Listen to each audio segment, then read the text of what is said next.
Ang bigas nito, ang bigat. Aling Adelfa, ikaw pala, Virgiline. Kamusta? Nakuha niyo ba yung baby ni Blandina? Lumabas ba sa hospital? Oo, nakuha na namin yung anak ni Blandina sa Asian Hospital. Ang cute nga ng bata, pinkish yung pisngi, yung ilong napakatangos, napakaganda ng mata, tantalizing eyes yung itsura ng baby ni Blandina. Talaga? Kakatuwa naman ang kita mo ng anak ni Blandina. O nga pala, Virgiline, kamusta yung mga kambal ni Nena? Sinong kamukha?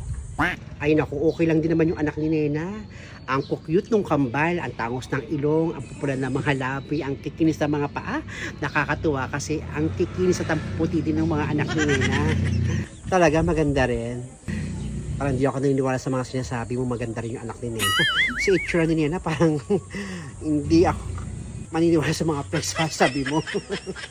Diyan ka na nga. O basta ha, sa binyag ng apo ko, pumunta kayo. Imbitahin ko yung mga tao rito kasi papagawa na kami ng invitations. Pati ng mga souvenirs na ipamimigay sa mga tao. Punta kayo, Virgin, bibigyan kita. Invite mo rin sila, sabihan mo na rin yung mga kaibigan mo rito na magpapabinyag ka. Hayaan nyo, sabihan ko yung mga tao rito na mapapabinyag ko kayo. Naku, mukhang bongga yata yung binyag ng anak ng apo nyo ha. Sige, una na ako. O, sige po.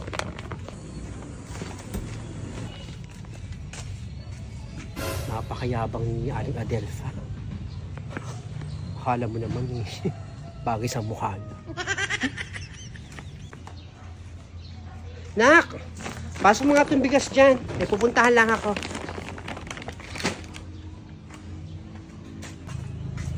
Negra. Virgiline, bakit? Nasaan si Nena? Okay naman si Nena. Ayun, nandun sa bahay nila. Nagbabantay nung kambal niya. Wala namang gagawin yung kundi bantayin yung mga anak niya. May idea ka na ba kung kailan magpapabinyag ng kambal ng si Nena?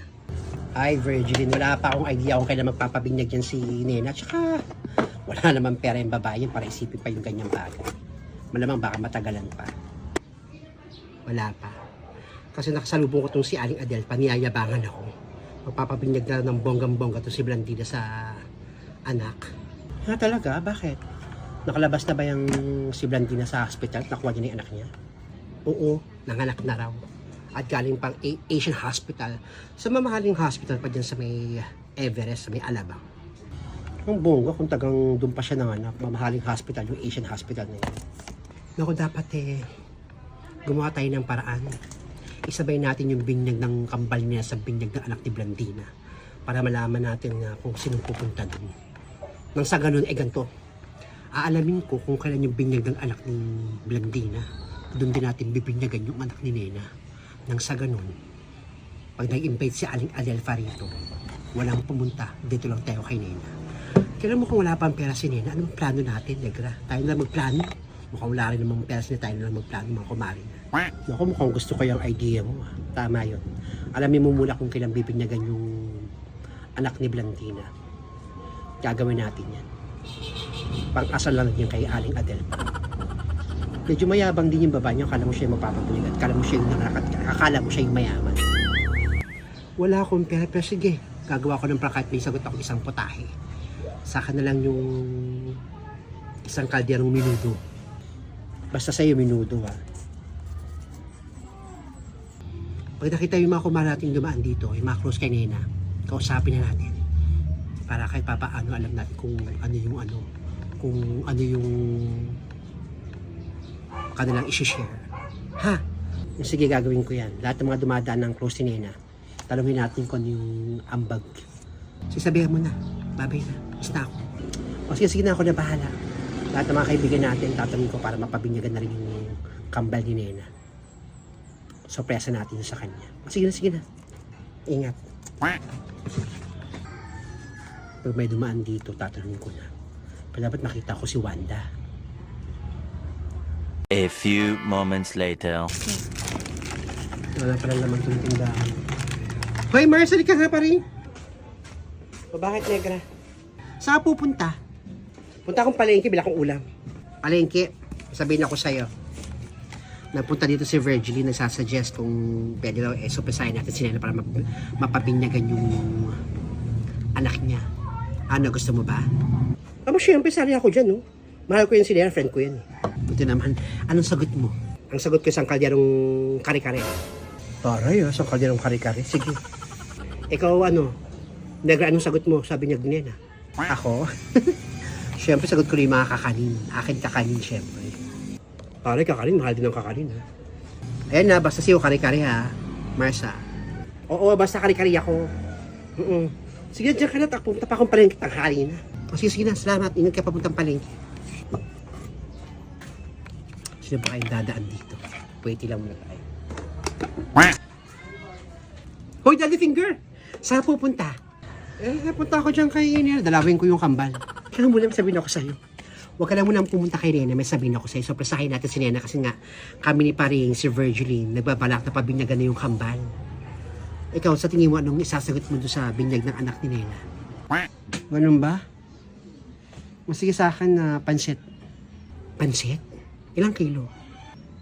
2 kilo. Sagot ko yung 2 kilo. 2? Sige. Grabe, ang dami nito. Mukha ba yung bongga itong binyag ng kambalin eh.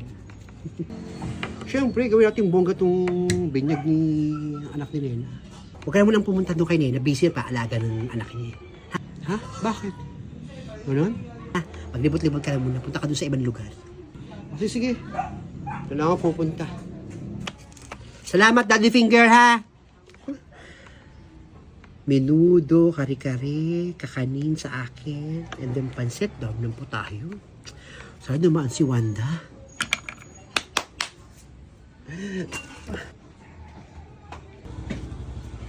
Hoy, Wanda! O, Negra. Wanda, kamusta? Naku, okay lang ako. Buti napadaan ka dito. Baka lumaping masabihin ako sa'yo. Bakit? Ano ba sasabihin mo? Kasi alam naman natin na isang kahig, isang tukatong si Nena at nanganak ka, di ba, kambal?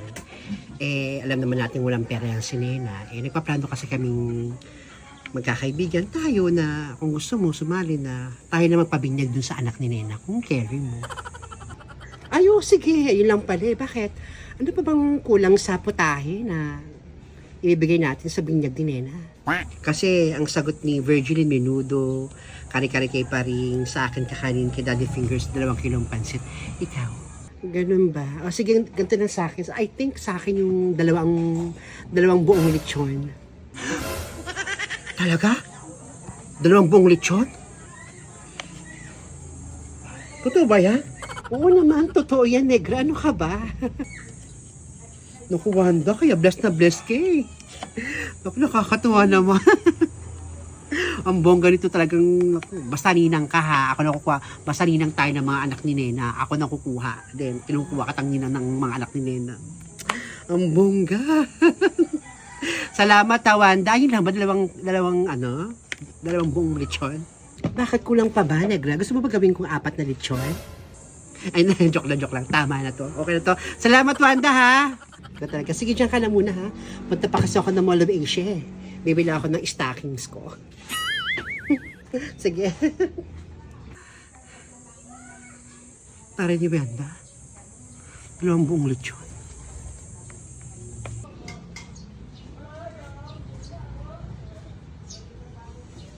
Ay, Negra. Ano mang iniebas-ebas mo doon kay Wanda? Ay, Feli. So, malaman na lumapit ka rito. Bakit anong meron? Nagpaplano kasi kami ng pabibinyagan na namin yung kambal ni Nena. Talaga?